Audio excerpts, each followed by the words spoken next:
Well, earlier in the show, Avery's trip to Cuba involved a lot of agriculture, not only consuming it, but promoting it in the island nation. We talked a lot of trade while we were there, and it seems like there's the will both in Cuba and the United States for normal trade to resume. And what happens if that comes to pass? We find out from TWILA's Neil Melancon, who joins us now with this week's Bottom Line. And Neil, I know we talked about the possible avenues of resuming trade, but what happens if we were to completely normalize our relations with Cuba? Well, as you know, Avery, of course, rice heavily dominated the trip, and it was rice interests that were on that trip. And rice exports to Cuba were huge, and everyone associated with that crop would love to see a return to that pre-embargo era. A return is possible, but in short, it's probably not going to happen right away. To really understand why, we need to look at two things: economics and culture.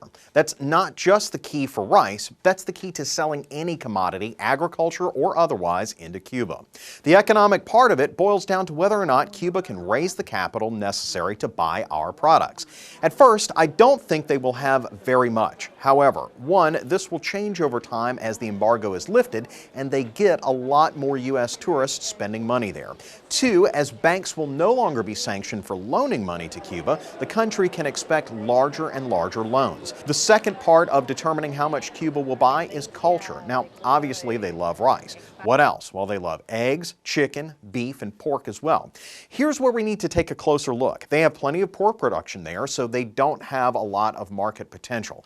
Eggs, they raise cheaper by the dozen than the U.S., so our eggs will have a tough time competing there as well.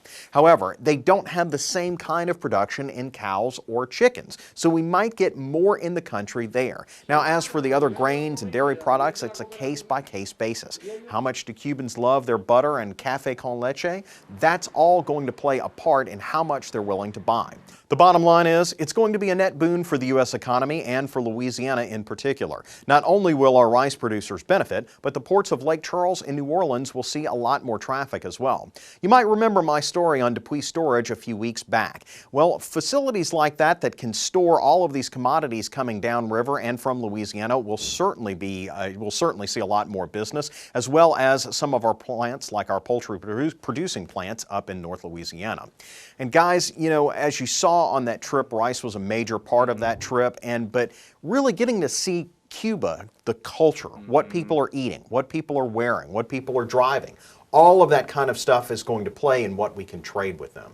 And I think what a lot of people also need to realize is even though it was Louisiana and Arkansas represented on this trip, the Midwest would be a big winner here as well, because even though we produce a lot of soybeans and a lot of corn in Louisiana and Arkansas, we don't produce enough to be able to sell to them. We have all the port facilities here downriver. It's everyone along the Mississippi River, which is why they really need to contact their congressman. Absolutely. And one of the things I think we also need to think about is, you know, it's been 60 years since that embargo was put in place. Cuba is getting a lot of those commodities from other countries. So it's not exactly going to be the same trading field as what we saw pre-embargo, but hopefully we will get a major part of that business. I think we will. Thank you very much, Neil Melancon.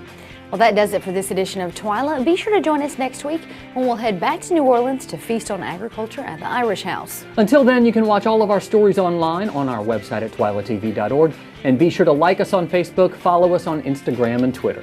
For all of us here at TWILA, thanks for joining us. We hope to see you again right here next week.